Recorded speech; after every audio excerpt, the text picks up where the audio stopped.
반갑습니다.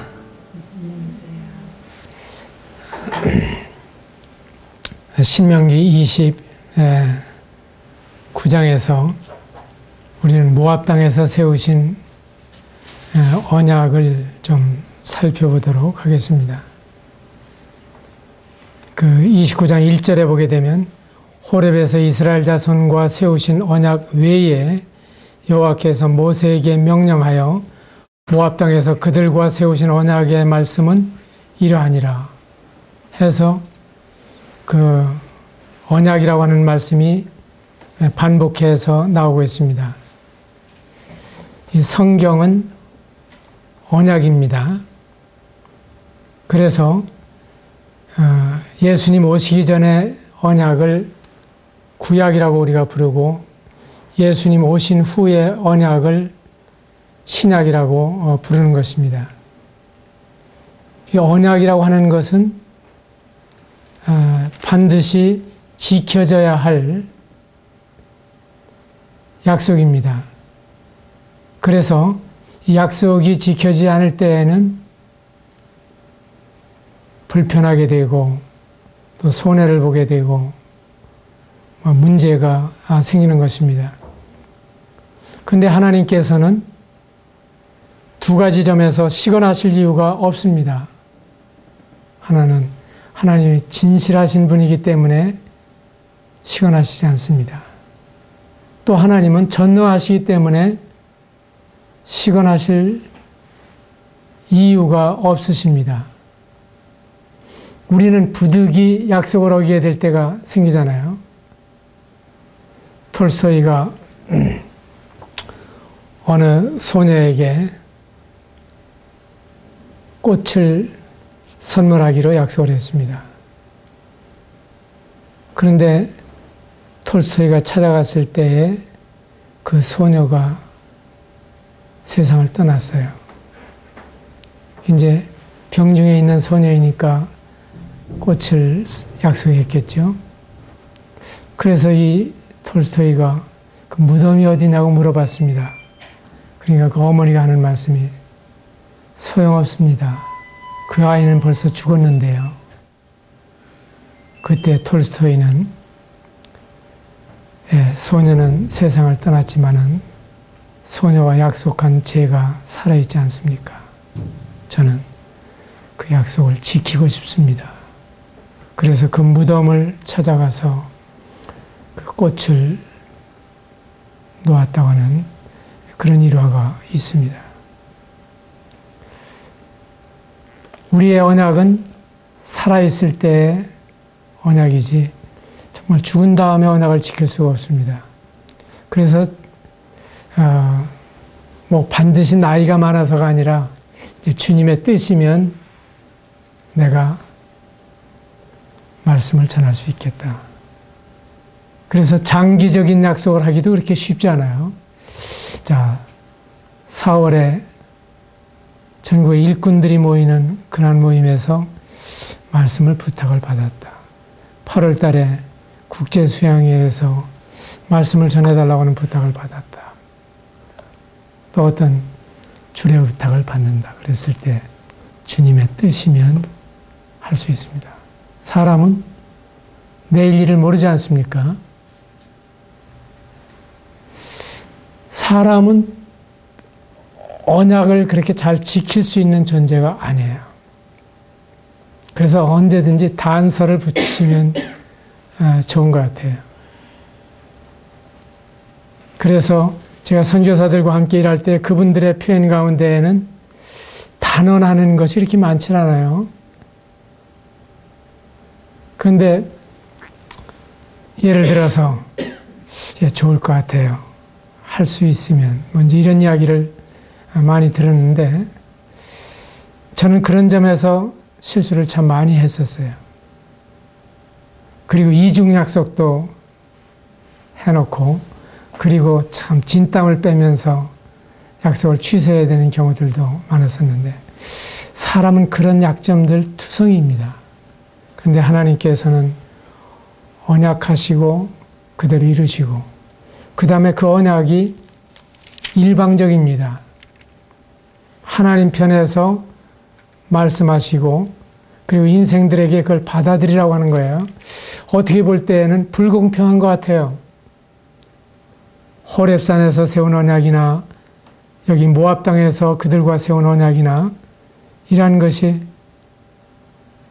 그러나 그것이 하나님이 최선이 무엇인가를 아시기 때문에, 그것이 진정한 우리의 행복을 위해서이기 때문에, 우리를 정말 사랑해서 말씀하시는 거기 때문에 우리가 생각하는 것보다 훨씬 좋은 거죠. 어린아이들은 그냥 눈깔 사탕 하나 주면은 헤헤 하고 웃겠지만은 어른들은 그 아이에게 다이아몬드를, 같은 사이즈의 다이아몬드를 주고 싶어 하는 거예요. 아이들이 왜 먹을 수도 없는 걸, 재미도 없는 걸 나한테 주나, 그렇게 생각할 수 있겠죠. 인생이 마치 그와 같습니다. 하나님께서 최선의 언약을 우리에게 주시고 그리고 그 언약을 지키기를 원하십니다. 그러면 호렙산에서 세우신 언약과 지금 모세가 모압 땅에서 지금 말씀하시고 있는 내용이 어떻게 다릅니까? 이미 이들은 광야 40년을 통과해 오고 있는 상황이었어요. 그렇기 때문에 광야에서 일어났었던 일들을 그들에게 생각나게 해주십니다. 2절에 있는 말씀을 보게 되면 이스라엘을 불러서 애굽 땅 바로의 목전에서 행한 일들을 너희가 다 보지 않았느냐. 그 다음에 5절 이하에서 40년 동안 너희를 광야에서 옷이 헤어지지 아니하고 발에 신이 닳지 아니하는 이러한 기적을 너희들에게 보여주지 않았느냐. 그리고 메추라기와 반석을 쳐서 물을 내시면서 너희들에게 만나를 먹이시고 필요한 것으로 공급하시지 않았느냐. 이러한 사실들을 다 생각나게 해 주셨습니다. 우리의 신앙이 꼭 이 이스라엘 백성들과 비슷한 것이, 옛날에는 참 하나님이 놀라우셨는데 오늘날에는 하나님이 계신지 안 계신지 긴가민가 하는, 그리고 홍해를 건널 수는 있어도, 그리고 반석을 쳐서 생수는 주실 수 있어도 오늘날 내가 고통하고 있는 이 문제를 하나님이 정말 해결해 주실 수 있을까 하고 속으로 가만히 의심하고 있는 것이 우리들의 모습 아닙니까? 그래서 될 수 있는 대로 그 믿음이 서지 않았을 때에는 입을 열지 않는 것이 좋아요. 입을 열면 믿음 없는 게 다 탄로가 나거든요. 근데 가만히 기다려보면은 하나님이 그 일을 이루셨을 때, 정말 주님이 놀라시다 하는 사실을 알게 되죠. 이스라엘 백성들에게 이 과거를 계속 회상시키면서 너 그때에도 이렇게 내가 도와주지 않았느냐, 그때에도 인도하지 않았느냐, 그때에도 구출해내지 않았느냐. 그러면 이제는 내가 하는 이 언약을 믿고 순종해도 좋지 않느냐. 이렇게 지금 이스라엘 백성들을 설득하고 있는 것입니다. 이것이 29장에서 말씀하시고 있는, 그래서 모세는 다시 한번 하나님께서 그들에게 베풀어 주신 은혜를 생각나게 한 다음에, 그런즉 너희는 이 언약의 말씀을 지켜 행하라. 그리하면 너희 하는 모든 일이 형통하리라. 형통하리라고 하는 말은 성공하리라 하는 말이에요. 정말 성공은 뭐냐? 이 하나님의 언약의 말씀을 지키는 데에 있는 것입니다. 그리고 순종하지 않을 경우에는 심판과 징계가 필연적이라고 말씀해 주십니다. 그 다음에 회개는 하나님의 은혜를 체험하는 지름길이라고 하는 사실을 말씀해 주시고 있는 것입니다. 제가 29장 29절 마지막 절 말씀을 참 좋아하는데요. 감추어진 일은 우리 하나님 여호와께 속하였거니와 나타난 일은 영원히 우리와 우리 자손에게 속하였나니 이는 우리에게 이 율법의 모든 말씀을 행하게 하심이니라. 이게 우리가 역사를 보는 눈이에요.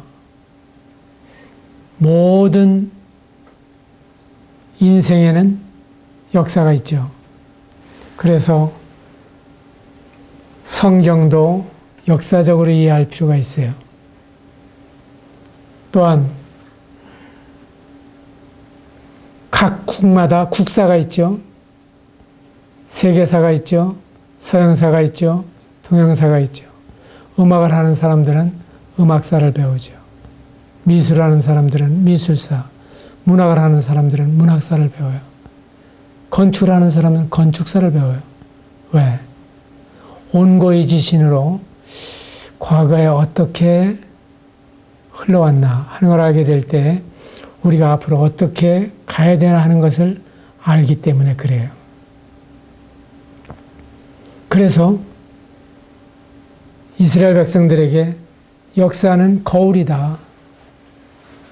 이것이 너희에게 거울이 되고 말세를 만나는 우리의 경계로 기록하였다. 그래서 이 말씀을 대하게 되면 우리는 장장한 역사를 보게 돼요. 성경처럼 완벽한 역사가 없어요. 대개 어느 나라 역사든지 신화로 시작을 하잖아요. 애매하기 짝이 없죠. 신단수 아래 내려와서 거기에 개국을 하기 시작을 했다. 또 로물루스는 이리의 젖을 먹고 컸다. 뭐 그런 이야기들도 시작을 하죠. 그러나 성경은 확실하게 만물의 시작과 시작을 하신 분이 누구인가를 말씀해 주시고 있죠. 사람들이 참 어리석은 것이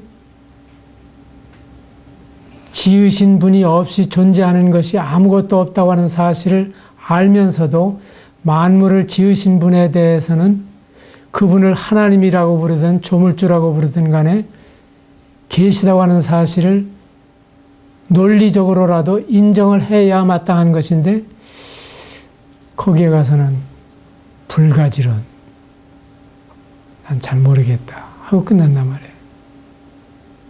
이건 참 얼마나 어리석은 거예요. 이 세상에 존재하는 것 중에 지은 사람이 없이 존재하는 것이 무엇이 있습니까? 그런데 집마다 지은이가 있으니 만물을 지으신 이는 하나님이시다. 이 대명제를 모른다고 하는 것은 얼마나 어리석은 일이며, 그리고 학문을 하는 데 있어서도 얼마나 그 출발이 모호합니까? 그래서 인류학이나 고고학이나 동물학이나 생물학이나 무슨 학문이 됐든지 그 학문은 태초에 하나님이 천지를 창조하시니라 하는 첫 장, 첫 절부터 시작하지 않으면 이것은 참 바로 세울 수가 없는 것입니다. 그래서 제가 29장 29절 말씀을 좋아합니다. 이것은 정말 역사입니다. 하나님은 예언이라고 하실 게 없어요. 만대를 동시에 보시기 때문에 하나님께는 다 앞으로 나타날 일들에 대해서도 지난 일처럼 보셔요. 역사와 예언이 하나님 앞에서는 다 하나예요. 우리는 현재라고 하는 시점에 서서 과거는 역사요, 그리고 앞으로 일어날 일들은 예언이다. 그렇게 이야기하지만 이러한 하나님 앞에서 이는 우리에게 이 율법의 모든 말씀을 행하게 하심이니라. 이 율법의 모든 말씀을 순종하도록 하나님께서 하신 것이다. 그 다음에 이제 30장에서 다시 한번 복받는 비결을 말씀해 주십니다. 회개의 원리입니다. 그래서 이스라엘 백성들의 그 순환을 보게 되면은 하나님이 언약을 세우셨는데 그 언약을 순종하면 복을 받고 순종하지 않으므로 저주를 받고 징계를 받고 심판을 받습니다. 이와 같은 어려움을 당하게 될 때 이스라엘 백성들이 부르짖습니다. 부르짖는다고 하는 것은 꼭 기도한다는 의미만은 아니에요. 사실 우리가 답답하면은 혼자라도 실컷 울어야 되잖아요. 그런 심정으로 이스라엘이 아무데를 찾아봐도 이 문제를 해결할 수 있는 길이 없어서 답답해 있을 때에 그때에 고개를 든단 말이죠. 하나님을 향해서. 그래서 언약하시고 불순종하고 징계를 받고 그 다음에 하나님의 징계에 이 사람들이 부르짖으면서 하나님께서 그들을 불쌍히 여기시고 다시 한번 돌이킬 수 있도록 권고하십니다. 그때 회개합니다. 그러면 반짝 회개할 때 하나님께서는 털끝만큼 회개를 해도 큰 산만큼 그들에게 긍휼을 베푸십니다.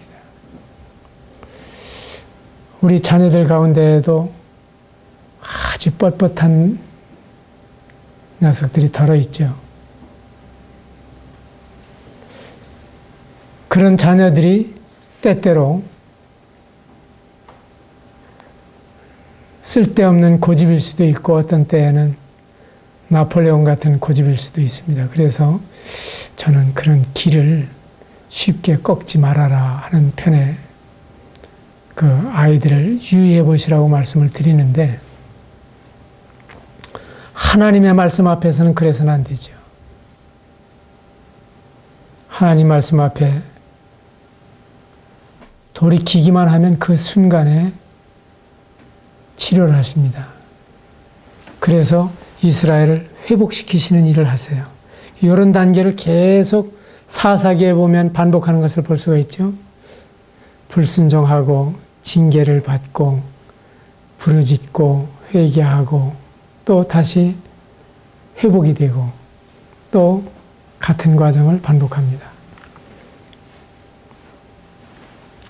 바로 이러한 것이 그 하나님께서 우리에게 긍휼을 베풀고자 하는 원리입니다.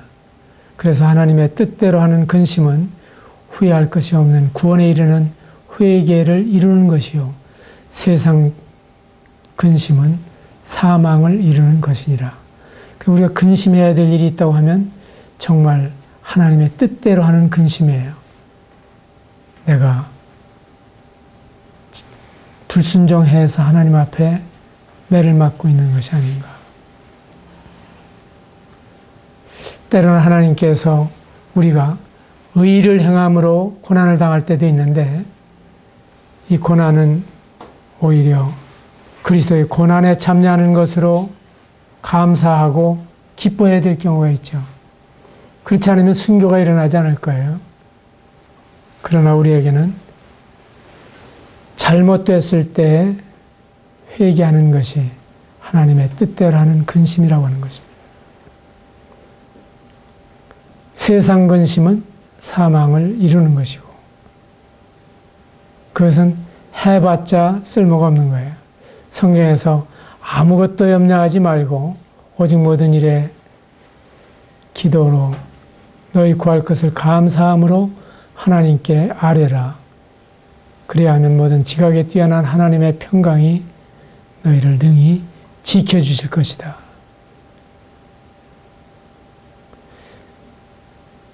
근데 이상한 것은 사람들이 근심을 하게 되면, 염려를 하게 되면, 두려워하게 되면 그 두려워하는 쪽으로 자기도 모르게 사고방식, 생활방식이 끌려간다고 그래요. 그래서 욥기에 보면은 나의 두려워하는 것이 내게 임하고, 그래서 두려워하지 말라고 말씀하시는 거예요. 두려워하지 말라고 하는 말씀 어느 성도가 성경에서 찾아보니까 366회가 기록되어 있었다.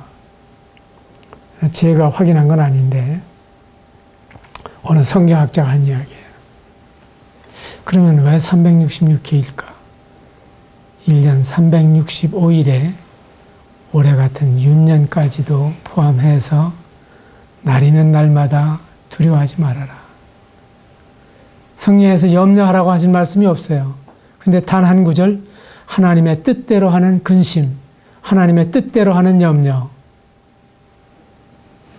바로 회개에 이르게 하는 염려, 영혼에 대한 염려, 이와 같은 염려를 할 것을 우리에게 말씀해 주시고 있습니다. 이스라엘 백성들에게도 이 후회할 것이 없는 구원에 이르는 회개를 위해서 말씀해 주십니다. 마침내 그들이 이제 고토에 돌아오게 될 것입니다. 그래서 30장은 뭔가 활짝 이스라엘 백성들에게 피어 있는 것을 볼 수가 있습니다. 언젠가는 이스라엘 백성들이 이스라엘 땅으로 돌아옵니다. 이게 하나님의 약속이기 때문에 돌아오지 않을 수 없어요. 너희가 하늘 끝에 거할지라도 거기서 너희들을 돌아오게 하겠다고 약속을 하십니다. 별 사이에 깃들지라도 끌어내릴 것을 말씀해 주십니다. 그런 일들이 오늘날 일어나지 않겠어요? 지금 이제 화성이나 달나라에 가기 위해서 여비를 지금 예치해 놓고 있는 사람들 있죠. 몇 억이라든가요. 몇 억을 내고서 지금 재벌들이 만일에 우주여행을 하는 날이 오면은 선착순으로 떠나기 위해서 지금 대기하고 있어요. 바위 틈에 거하며 별 사이에 깃들일지라도 그런 날이 오죠. 그리고 바닷가에 하늘 끝에 거할지라도. 그래서 이스라엘의 역사를 보게 되면은 지금까지는 흩으리라 하는 시대이죠.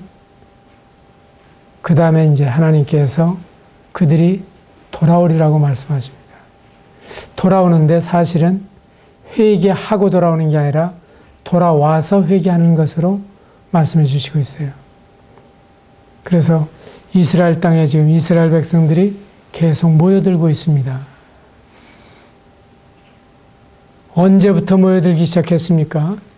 바로 1800년대 후반에 이스라엘 땅에 들어와 가지고 아랍 사람들이 차지하고 있던 그 땅을 조금씩 샀습니다.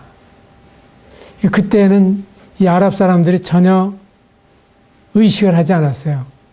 그건 뭐 나그네들이 와서 좀 살겠다는데 2000여 년 동안 자기네들이 살면서도 전혀 개간하지 못한 원시적으로 살고 있는 그 땅에 유태인들에게 조금씩 땅을 팔기 시작을 했죠. 근데 이제 그들은 농장을 만들었죠. 그 농장에서 공동 생산하고 그리고 공동적으로 방어를 하고 그리고 이 땅에서 우리가 살아남으려면 단합하지 않으면 안 된다. 그래서 똘똘 뭉쳤죠. 그래서 어느 날인가 마치 나귀가 텐트로 내 머리만 들여밀겠다 하고 들어오더니 앞발을 들여놓더니 뒷발까지 들어와가지고 이제 천막을 다 차지하고 텐트에서 주인을 쫓아내는 격이 있죠. 우리가 거꾸로 생각을 해봐도 2000년 동안 그 팔레스타인 땅에 살고 있었던 원주민이 지금 이스라엘에 의해서 구박을 받고 있잖아요. 그러니까 팔레스타인이 생각할 때는 억울하기 짝이 없죠. 너희들이 언제부터 여기 살았다고 너희들 땅이라고 주장을 하느냐. 기껏해야 1800년대 후반에 들어와가지고 땅 좀 달라고 그래서 조금씩 주었고, 그 다음에 이제 1948년 5월 14일 12시에 그 요빠라고 하는 항구 그 텔아비브에서 독립선언을 하기에 이르잖아요. 그러니까 이거 괘씸하게 짝이 없는 거예요. 한번 거꾸로 생각을 해보세요. 만주벌판이 고구려 땅이잖아요. 그러면 고려라고 하는 이름도 고구려를 이어받았다고 하는 점에서 고려라고 하는 이름을 사용한 거예요.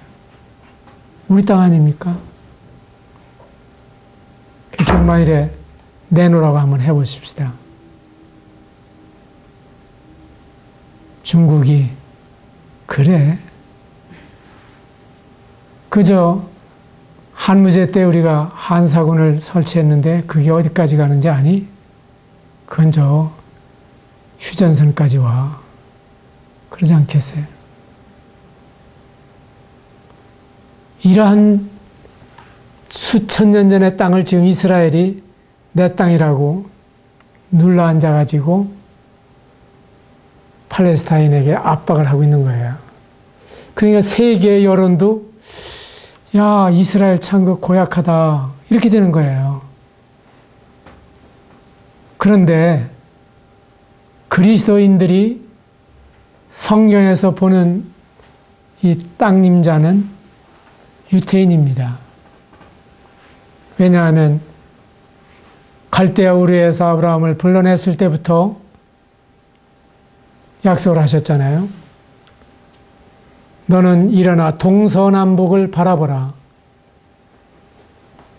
내 보이는 땅을 다 너와 내 자손에게 주리니 영원토록 이르리라. 그러니까 그 땅이 다 유태인들의 땅이란 말이에요. 그 다음에 더 명백하게 말씀하시고 있는 것은 애굽강에서부터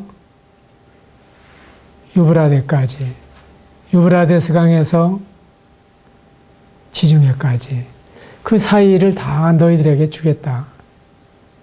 원래 동양인이 서양인이 하는 경계는 유프라테스 강을 중심으로 봐야 돼요. 유프라테스 강 동쪽은 동양이요, 서쪽은 서양으로 봐야 됩니다. 그런데 하나님이 약속하신 것을 하나님이 시건하실 수 없으시잖아요. 그러니까 출애굽해가지고서 이스라엘이 가나안 땅에 들어갈 때에도 그 땅을 다시 애굽에서 피난살이 하던 유태인들에게 다 주시기로 약속을 하시는 거예요. 그러면 그 가나안 땅에 살고 있었던 팔레스타인 사람들에게는 불공평하냐? 그렇지 않아요. 하나님께서는 그들의 죄악이 관영했을 때 죄에 대한 응징의 방법으로 원주민을 쫓아내고 그 땅을 너희들에게 주겠다고 하신 것이 하나님의 섭리예요. 아브라함에게 말씀하실 때에는 아직 죄악이 관영하지 아니했기 때문에 너희들에게 주지 않겠다. 그리고 이스라엘 백성들이 가나안 땅에 들어가게 될 때에는 그들이 얼마나 잔인하고 얼마나 부도덕한 종교를 가지고 있었는지 몰라요. 심지어는 심청전에 나오는 것처럼 자기의 자녀를 제물로 불살라 드리는 그런 인신공양이 무수히 있었습니다. 그리고 부도덕은 이루 말할 수가 없었습니다. 그들의 그 성전에서 신전에서 제사를 드린다고 하는 것은 순전히 사제라고 불려지고 있는 창녀들과 함께 관계를 갖는 것이 그들의 제사였어요. 이러한 그 타락할 대로 타락한 문명 속에서 주님께서 그들을 긍휼히 보지 말며 그들의 단을 헐며 주상을 깨뜨리며 그들을 진멸하라고 말씀을 하십니다. 하나님이 그렇게 잔인하신 분이십니까? 하나님이 그렇게 말씀하셨을 때에는 그만한 이유가 있으신 겁니다. 왕위를 굳게 하기 위해서 때때로 반역자를 처벌하는 사례들이 있죠. 그런 경우에 우리는 잔인하다고 얘기하지 않습니다. 신라에 그런 전설이 있어요.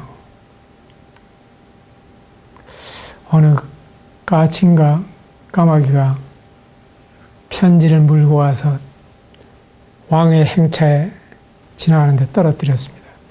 그걸 펴보니까 이 편지를 열면 두 사람이 죽을 것이요. 이 편지를 봉안대로 내버려 두면 한 사람이 죽을 것이다. 그러니까 임금이 아끼는 마음으로 그 편지를 봉안채 그냥 두자 그랬습니다. 그러니까 신화가 하는 말에 한 사람은 임금을 가리키는 것이요. 두 사람은 백성을 가리키는 것입니다. 그러고서 열었어요.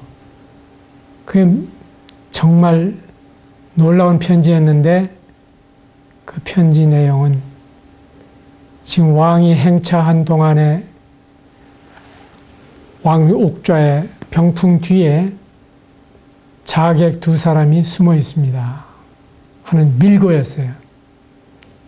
그래서 왕이 행차를 돌이켜서 바로 그 두 사람을 잡아 주겠다고 하는 그런 일화가 있습니다. 자, 역사적으로 고증은 안 되는데 바로 잔인한 것처럼 보이는, 그래서 여호수아의 진격을 통해서 일곱 족속 31왕을 그대로 죽이는 사건이 잔인해 보이지만은 주님이 그렇게 해야 그 땅에 그 부도덕한 그리고 그 잔인한 씨앗이 끊어지리라고 하는 사실을 하나님만이 보시는 거예요. 그래서 성경대로 이 역사를 보지 않으면 역사를 바로 볼 수가 없습니다. 저도 이스라엘이 특별히 잘한다, 그렇게 생각하는 사람이 아닙니다. 다 치우쳐 한 가지로 무익하게 되고 선을 행하는 자는 없나니 하나도 없는 세대 가운데에서 뭐 겨묻은 개, 똥 묻은 개진 누가 더 잘하는 사람이 있겠어요. 그러나 하나님의 언약이 지금 이 30장에서 이스라엘을 쫓겨간 자들이 4절에 보게 되면 하늘가에 있을지라도 여호와께서 거기서 너를 모으실 것이다. 그리고 5절에서 너를 내 조상들이 차지한 땅으로 돌아오게 하실 것이다. 더 번성하게 하실 것이다. 이런 약속을 하시고 있는데 이 말씀이 실현된 적이 없잖아요. 그러니까 반드시 실현된다 하는 사실 우리는 여전히 믿고 세계 정세가 이렇게 가리라고 보는 것입니다. 저는 지금 세계적인 사건들을 이 초점에서 보고 있습니다. 이스라엘과 주위에 이스라엘을 대적하는 세력은 70대 1입니다. 세상에 그런 싸움이 어디 있어요? 어떻게 꼬마야하고 거인과 싸울 수가 있어요? 그 주먹 김두한 씨가 서대문에서 아이들에게 뺨 맞고 다녔대요. 자기 주먹이 날아가면 부서지거든요. 그러니까 그 주먹을 그렇게 쓸 수가 없는 거예요. 아이들은 뭣도 모르고 까부는 거죠. 어떻게 보면 이스라엘과 아랍 세력은 대결이 안 됩니다. 그러나 하나님께서는 큰 강 유브라데에서부터 대해까지, 그리고서 단에서 브엘세바까지, 또한 애굽강에서부터 헐몬산까지 그걸 너와 내 자손에게 주리라고 하신 말씀은 반드시 이루어질 것입니다. 다윗과 솔로몬 때 조금 흉내를 내다가 말았죠. 그림자입니다. 지금 시리아 사태, 그리고 이란의 핵무장의 문제, 아프가니스탄, 파키스탄의 문제, 유엔의 문제, 이 모든 문제의 배경에는 이 하나님의 언약이 어떻게 실현될 것인가를 알든 모르든 간에 준비해가고 있는 두 세력의 대결이다. 그렇게 보입니다. 아무쪼록 하나님이 이렇게 말씀하셨다고 하면 그 때와 기한은 알 수 없지만 어느 날엔가 이루실 텐데 어떻게 이루실까? 움직이는 세계 정세에 여러분 초점을 맞추지 마시기 바랍니다. 그리고 그러한 점에 있어서 우리는 도덕 이상의, 우리는 오늘날 국가가 얼마나 대의 명분은 내걸면서도 실리를 강력하게 추구하는 존재인지를 알고 있습니다. 그렇기 때문에 다른 아무것도 우리에게 믿을 만한 언덕이 없습니다. 단 한 가지, 하나님의 말씀, 이 말씀대로 이스라엘이 불순종했을 때에는 반드시 징계와 심판과 저주를 받습니다. 그런가 하면 그들이 뉘우치고 돌이키고 회개할 때에는 그들을 다시 회복시키십니다. 이제는 역사의 큰 수레바퀴 속에서 하나님이 행하시는 이 일을 보고 세계는 공의가 무엇인가를 알게 될 것이고 사랑이 무엇인가를 배우게 되는 날이 분명히 올 것입니다. 이러한 점에서 우리 30장 15절, 보라 내가 오늘 생명과 복과 사망과 화를 네 앞에 두었나니 곧 내가 오늘 네게 명령하여 네 하나님 여호와를 사랑하고 그 모든 길로 행하며 그 명령과 규례와 법도를 지키라 하는 것이라. 그리하면 네가 생존하며 번성할 것이요 또 네 하나님 여호와께서 네가 가서 차지할 땅에서 네게 복을 주실 것임이니라. 17절은 눈으로 읽어보세요. 18절도 바로 우리 앞에 생명과 사망, 복과 저주가 놓여 있습니다. 그리고 우리의 선택은 우리의 행복과 불행을 결정하는 것이라고 말씀해 주십니다. 그래서 우리가 개인적으로 우리가 주님을 배운 만큼 순종하시고 교회적으로 순종하시고 그리고 이 국가적으로 복받는 그러한 나라가 되기를 간절히 바랍니다. 감사합니다.